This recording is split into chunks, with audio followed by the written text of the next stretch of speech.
Santa Casa e você. Apoio Centerlimp. Mudando a cultura, simplificando a limpeza. Sicoob. Associado a você.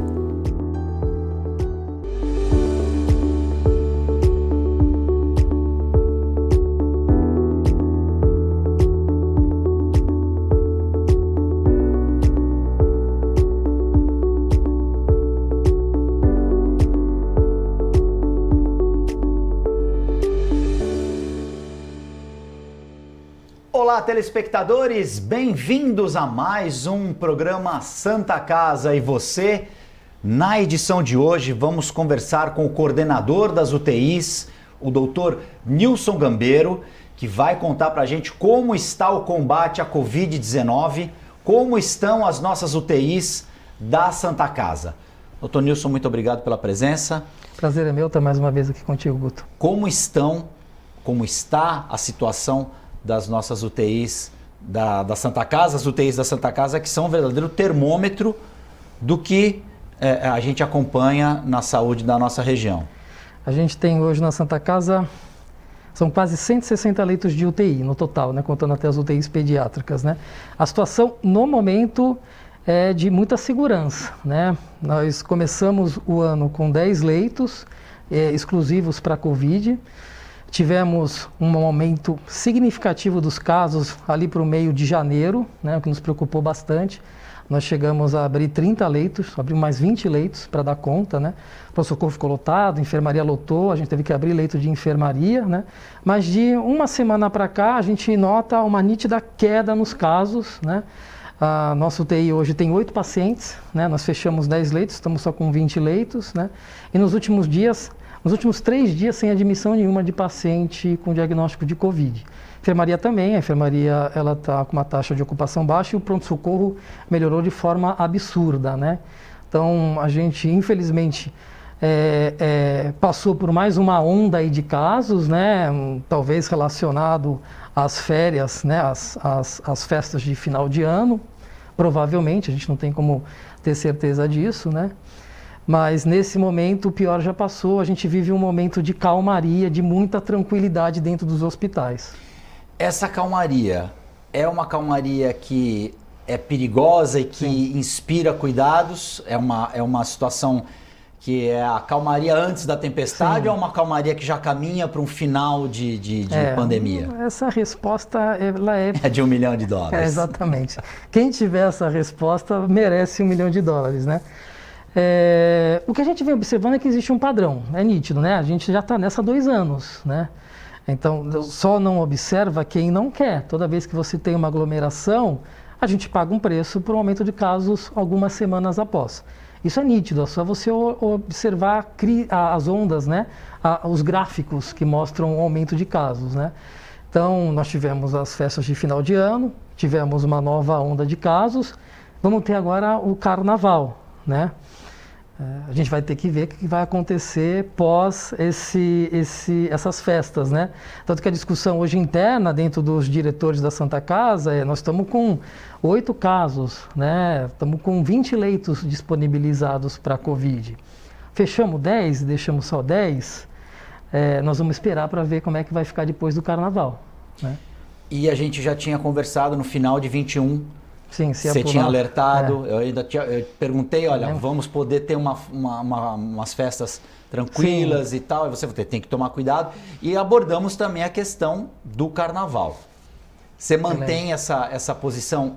É melhor realmente, como já fizeram muitas prefeituras, de cancelar desfile, Perfeito. Cancelar bloco. Perfeito. O momento ainda não é de se aglomerar. De sair fazendo festa, não. Infelizmente ainda não, tá? A gente está torcendo para que a gente chegue nesse momento, mas o momento ainda é de precaução, de ir com calma, né? Acho que é a mesma resposta que eu dei no último programa, né?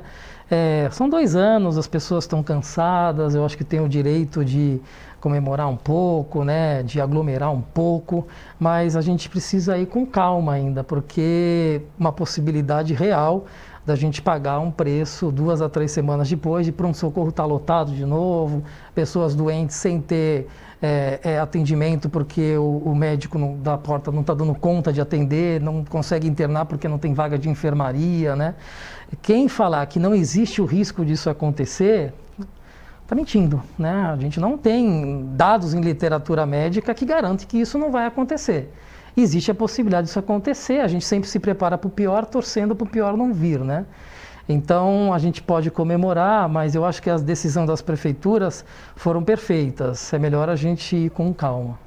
Você falou em torcer e me lembrou o futebol. Sim. Foi a vê, mesma pergunta também. né? O futebol também. Na tua avaliação, o futebol, nesse momento, também não é ideal que as pessoas... Aí você falou, a gente está cansado, realmente. É um lazer que a maioria gosta. Mas o futebol dá para ver por televisão. O carnaval não dá para... Carnaval, né? O carnaval, o máximo é ver um desfile ali, mas o carnaval não dá para ser virtual. Assim, muitas coisas a tecnologia ajuda, né? Você pode fazer faculdade por internet, você pode até passar no médico hoje por telemedicina, né? Futebol você pode ver na TV, né? A gente sabe que não é a mesma coisa, mas... Você vai assistir o jogo. Você vai assistir o jogo, exatamente, né? Carnaval que é impossível, né? Carnaval, quem gosta de carnaval mesmo, o carnaval, por conceito, é aglomeração, não tem jeito, né? É o contato físico, exatamente, né? Eu acho que é a definição do carnaval. Isso a gente não tem como... Não adianta falar que vai ficar vendo desfile pela TV, porque não é a mesma coisa. Ou que você vai pular o carnaval com distanciamento social. Quem gosta de ver o desfile pela TV, quem não gosta de carnaval, né? Quem gosta de carnaval gosta de estar lá, na folia, né? Então, acho que o carnaval é uma coisa à parte. Agora, o futebol, acho que a gente poderia ir com calma ainda, tá? E os cruzeiros? Os cruzeiros que estão suspensos, né? O cruzeiro a gente tentou voltar com os cruzeiros e foi um problemão, né? Porque nós tivemos surtos internos, né? É diferente, nos navios. Porque muita gente argumenta que a questão do cruzeiro seria mais ou menos o futebol. Aglomeração... Só que existem algumas diferenças. É uma aglomeração que a pessoa fica dias ali aglomerada, né? E respirando um ar que fica ali sendo processado. É diferente, né? E que pese os filtros de purificação e tudo, né? Mas é um ar que circula... A transmissão do vírus, ela é tempo dependente do contato, né? Então, se você passa por uma pessoa no corredor, a chance de você pegar o vírus é X, né? Se você fica na mesma sala com essa pessoa por horas, essa possibilidade, ela é multiplicada por 100, por 1000, né? Então, a transmissão depende muito do tempo de contato com a pessoa. Então, colocar um número grande de pessoas dentro de um navio fechado, né? É óbvio que é uma situação quase que perfeita para a gente ter um surto ali dentro, né? Então, também é uma outra situação que a gente precisa ver com muito cuidado, né? Vamos fazer os testes antes das pessoas entrarem. Isso estava sendo feito, né? E não se mostrou seguro, né? Porque foi feito e mesmo assim alguns navios tiveram que abortar a viagem porque estavam tendo surtos dentro. Então, e por que isso acontece? Desculpa te cortar. Por que isso acontece? Fazendo teste, as pessoas apresentando certificado de vacina. O que as pessoas não entendem é que o mesmo PCR, ele tem uma sensibilidade para o diagnóstico que não chega a 70%. 30% vão estar com a doença e podem vir com o exame negativo. Então, e nas formas leves, nas formas assintomáticas, essa sensibilidade provavelmente ela é até um pouco menor. E é imperceptível praticamente o assintomático. Essa segurança de que fiz o teste, estou bem, posso entrar, ela não é tão verdade assim. Isso não é 100%, né? Tanto que quando o paciente está internado no hospital, ele tem um quadro clínico típico, são necessários 2 exames para a gente pensar que esse paciente não tem o Covid. E muitas vezes com 2 exames a gente ainda pede um terceiro, porque algumas vezes a gente sabe que o paciente não positiva, né? Ele está talvez até numa fase da doença que ele só tem a reação inflamatória, não tem mais o vírus. Então, essa sensação de fiz o teste, vou entrar no navio, está tudo bem, ela não é tão real, porque o exame não é 100%. Fiz o teste negativo, não tenho a doença com certeza. Isso não é verdade. A possibilidade de eu ter a doença é pequena, mas ela ainda existe. A sensibilidade do exame não é de 100%. E o avião? O avião é uma coisa mais rápida, né? A pessoa não fica exposta tanto tempo. Mas é óbvio que há uma aglomeração que pode gerar... Existem pessoas que pegam a doença dentro do avião. Porque o que a gente vê é o check-in, as pessoas pedindo aquele distanciamento, e quando entra no avião... Sim. todo mundo fechado na Exatamente. caixa. Mas você chamou atenção por uma informação interessante.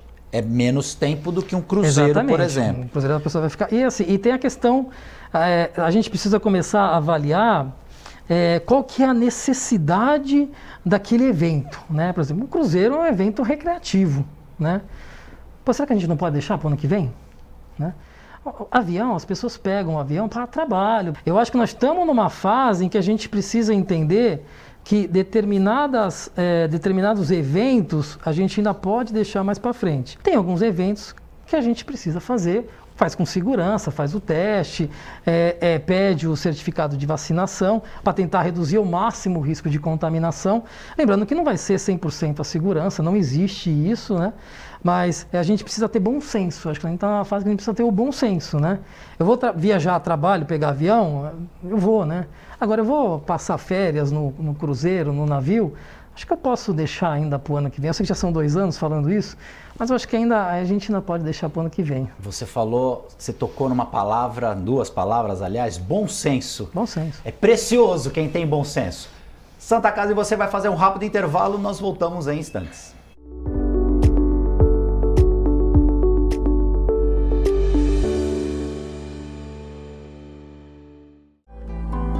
A vida é vulnerável. Por isso protegemos uns aos outros. Proteger é nosso instinto. A vida precisa de cuidados. Cuidados que começam na infância. Alguém para compreender suas necessidades. Para te apoiar mesmo quando o desafio é grande. Todos precisamos de auxílio em algum momento. Alguém para trazer conforto e demonstrar comprometimento com você a qualquer hora ou lugar. Air Liquide Healthcare. Protegemos vidas vulneráveis.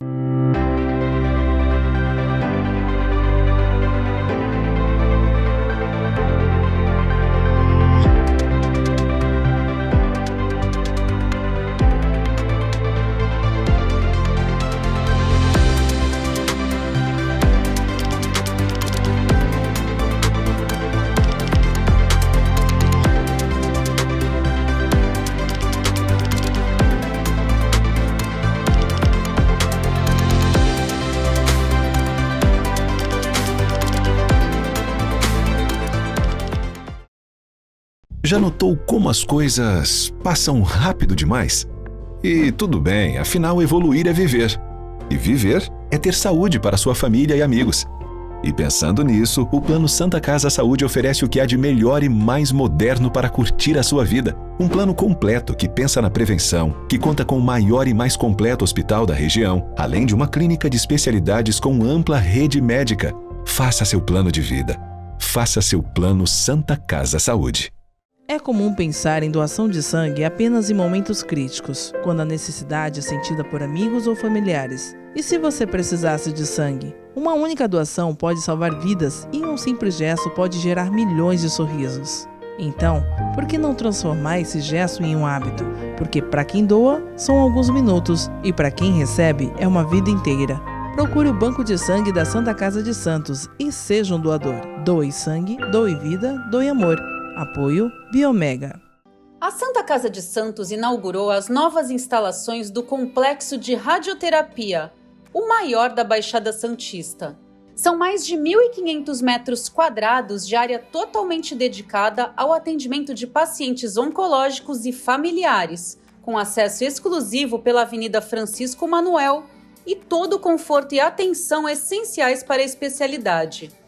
O espaço conta com estacionamento privativo, salas acolhedoras, serviço de tomografia exclusivo e o principal destaque do complexo, o acelerador linear Halcyon, que dispõe de extrema precisão para o tratamento contra o câncer e é um dos mais modernos do mercado mundial. Com o início do funcionamento do novo complexo de radioterapia, a Santa Casa de Santos amplia a capacidade de atendimento oncológico, oferecendo o melhor tratamento da região. Santa Casa de Santos, a melhor e mais completa.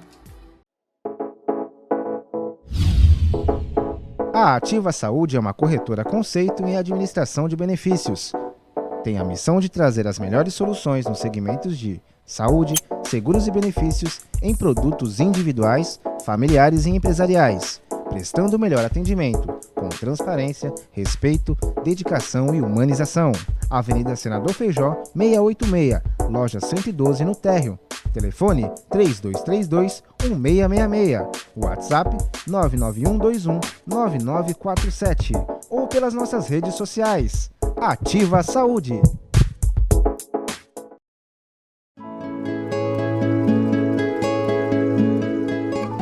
A Crismed Comercial Hospitalar orgulha-se de ser considerada uma referência no ramo médico hospitalar, atuando há mais de 20 anos no mercado, com comprometimento, competência e excelência no atendimento aos clientes.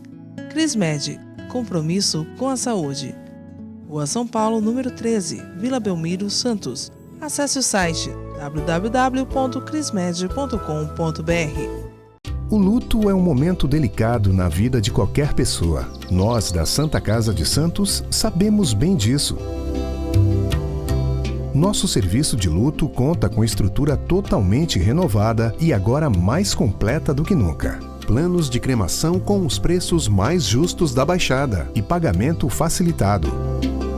Serviço de luto e cremação da Santa Casa de Santos. Cuidado, acolhimento e carinho quando você mais precisa.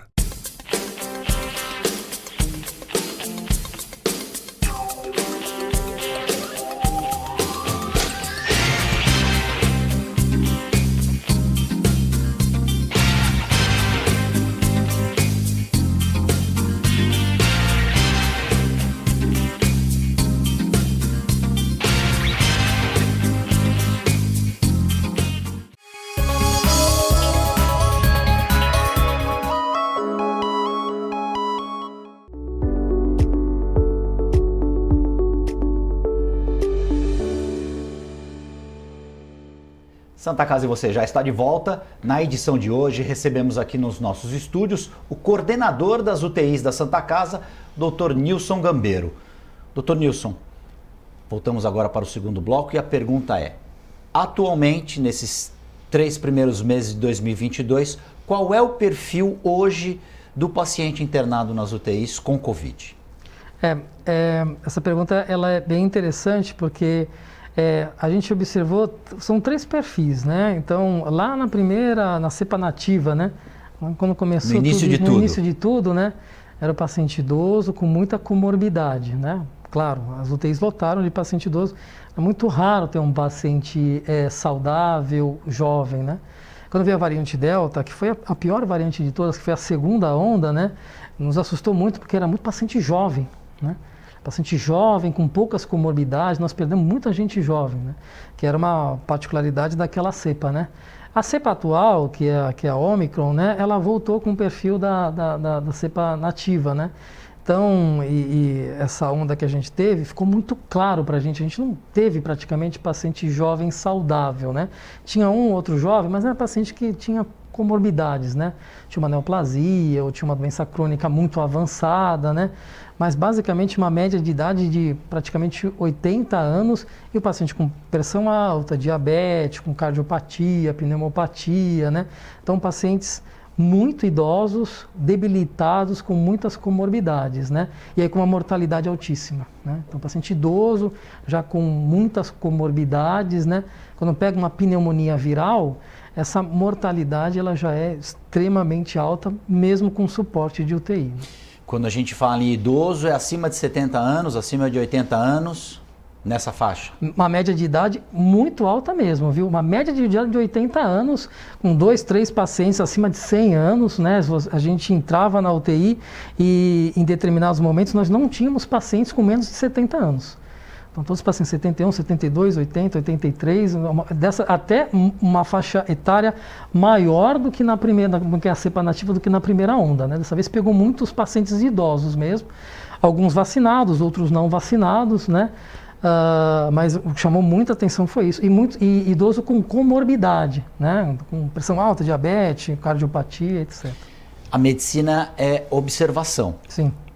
O que você pode dizer em relação a essa situação? Se a gente pode dizer que é o final de um ciclo, o vírus, essa última variante Omicron, atacando os idosos. A gente pode dizer que já estamos com o ciclo se fechando ou a gente precisa esperar o carnaval?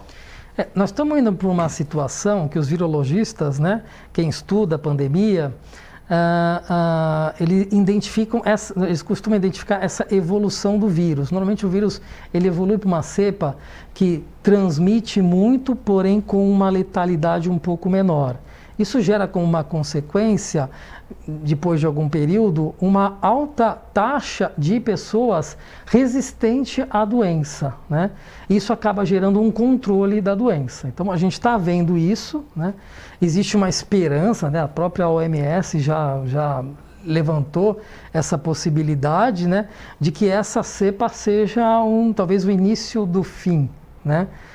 Nós estamos torcendo para que realmente isso aconteça dessa forma. Sempre existe a possibilidade de aparecer uma cepa nova, né? Então, nos cabe agora continuar observando e ver como isso vai evoluir. O carnaval vai ser um bom teste para isso. Vai ser o teste supremo, você diria? Com certeza, um belo teste para isso. Acho que umas 2 ou 3 semanas após o carnaval, a gente vai poder responder essa pergunta de uma forma um pouco mais segura. Então eu já quero deixar aqui o convite com a produção. O Dr. Nilson Gambeiro vai voltar daqui a 3 semanas. 3 semanas após o carnaval, para a gente fazer essa prova real. Combinado. Você havia me dito o seguinte, que, Guto, as UTIs estão sobrecarregadas com idosos, porém os doentes mais jovens que não estão nas UTIs, eles acabam sobrecarregando também os PS, que é ruim. Claro, né? Então, o fato da pessoa não ficar grave, né, não torna menos importante o controle da doença, né?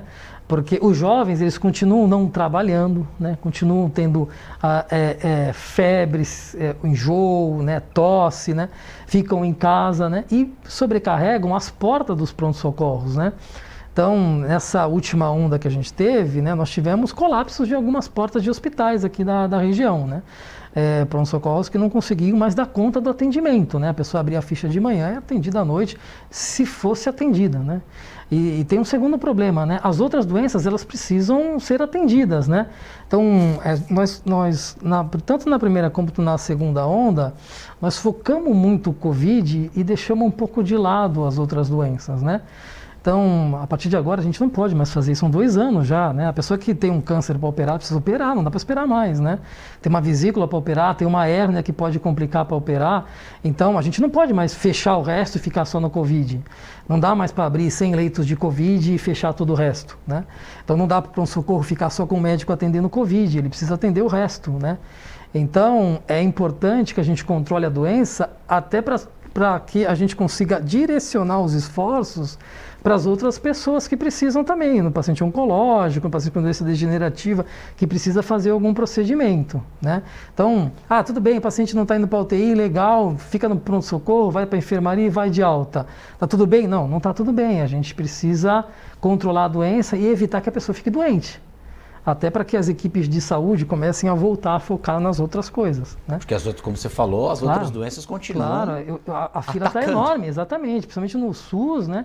A fila está enorme, porque nos últimos 2 anos o foco todo foi Covid, né? Então, a pessoa que tem um tumor que precisa operar, ela ficou ali esperando, né? E não dá para esperar para sempre, né? A pessoa que tem lá uma pedra na vesícula que precisa operar, uma pessoa que tem uma hérnia que precisa operar, ou precisa fazer algum outro procedimento que está ali, não é urgente, mas tem que fazer e que ficou para um segundo momento, agora precisa operar, precisa fazer. Nós estamos no verão e até que ponto, por exemplo, a dengue, ela atrapalha no diagnóstico de um paciente com provável suspeita de Covid e no final é a dengue que também mata? Sim, é importante a gente... É tão ruim quanto, talvez uma mortalidade até maior do que a do Covid atualmente. Provavelmente, atualmente com a cepa atual, uma mortalidade até maior. O quadro clínico é um pouco diferente, tá? É óbvio que você já tem uma equipe sobrecarregada com uma doença grave, você entra num período que vem uma segunda doença grave também, isso gera um estresse a mais no sistema, né? Problema de diagnóstico, é fácil você diferenciar do ponto de vista clínico de rotina. Tem casos que não são tão fáceis, né? O médico não levanta a suspeita, ele pede as sorologias, né? Pede o PCR, pede a sorologia para dengue, e com esses exames ele costuma fazer o diagnóstico diferencial, né? A dengue, como a moda agora é o Covid, a gente deixou um pouquinho para segundo plano, né? Mas é uma doença tão grave quanto, bem lembrado, né? Tão grave quanto. Eu digo isso por conta de nós leigos, e aí a Rádio Peão, né? Olha, pode ser. E o pânico se instalando é ruim também. Claro. Se você tem uma corrida, como a gente teve recentemente, aos hospitais, aos prontos-socorros, todo mundo achando que espirrou, fez uma febre, o Covid, Sim. você acaba, esse pânico se disseminando, você acaba perdendo a mão. Claro. E a tudo população... é grave e a pessoa tem que ir no pronto-socorro por tudo, né? Então, isso foi talvez uma confusão criada pelo próprio sistema, né? Porque no início, logo no começo do Covid, a orientação era: procure o pronto-socorro se você tiver os sinais de alerta, os sinais de gravidade, né? E naquele momento a gente não conhecia ainda a doença, era tudo muito novo, não sabia nem como transmitia, né? A mortalidade estava super alta e a própria OMS começou a ficar com medo e modificou, né, as recomendações. As recomendações foram: se você está com sintomas, procure um médico para o médico avaliar e ver se você precisa internar ou não para começar o tratamento o mais precoce possível. E essa recomendação ficou por um tempo, praticamente toda a segunda onda e até agora essa terceira onda, né? O problema é que isso sobrecarrega demais o sistema, né? Com normalmente pacientes que têm só uma gripe, né? O paciente chega lá, vai pegar um atestado e vai embora, né? Então, a gente agora começou a fazer um trabalho inverso, né? Um trabalho, olha, procure o pronto-socorro se você tiver os sinais de alerta, falta de ar, uma febre persistente, né? Exatamente porque senão você acaba sobrecarregando a porta do hospital e você não vai ter espaço para o paciente que está com dengue, com as outras doenças. Que realmente precisa de um atendimento urgente. Né? Isso foi um grande problema nessa última onda, porque principalmente o pronto-socorro da Santa Casa tinha um volume de atendimento absurdamente alto, com uma taxa de convergência de internação pífia, né? A maioria dos pacientes iam porque estavam sendo recomendados a ir e eles estavam com uma gripe, estavam com tosse, uma secreção, febre há 2 dias, estavam bem, estavam rígidos, né? Iam para pegar uma receita de dipirona e voltavam para casa. Né? A pior situação é o pânico. Aliado ao pânico, acredito que o pânico ele é disseminado pela desinformação. Sim, perfeito. Né? E se você, olha, você está com algum problema e essa pessoa já acha que vai morrer. Vai ficar grave, você precisa ir no médico, senão, porque você precisa tratar o mais rápido possível, né? Mas que tratamento que é esse, o mais rápido possível, né? Porque o tratamento ele é sintomático para as formas leves, né? Então, a gente agora precisa desconstruir toda essa informação que foi passada ao longo da segunda onda, que foi um período também, um período de insegurança, a gente estava conhecendo a doença, né? Então, as pessoas que estão gripadas, que estão bem, elas podem ficar em casa, né? Desde que não esteja com falta de ar, a febre não seja persistente, não tenha nenhum outro sinal de alerta, elas podem ficar em casa, os sintomas passam e elas podem voltar depois do período de isolamento à vida normal, né? Sem sobrecarregar o sistema, para que o sistema fique, para que as portas dos hospitais fiquem à disposição também dos outros pacientes que precisam. Agora não é só dengue, temos leptospirose, temos outras doenças infecto-contagiosas que acabam aumentando a incidência agora no verão. E que merecem toda a atenção dos médicos. Com certeza, do sistema são tão de graves saúde. tanto. São tão graves quanto. Doutor Nilson, então já está feito aqui o convite. Espero vir com ótimas notícias. Vai voltar daqui a 3 semanas com boas notícias, com certeza. Doutor Nilson, muito obrigado pela presença. Prazer foi meu. Santa Casa e você fica por aqui. Nós voltamos na próxima edição.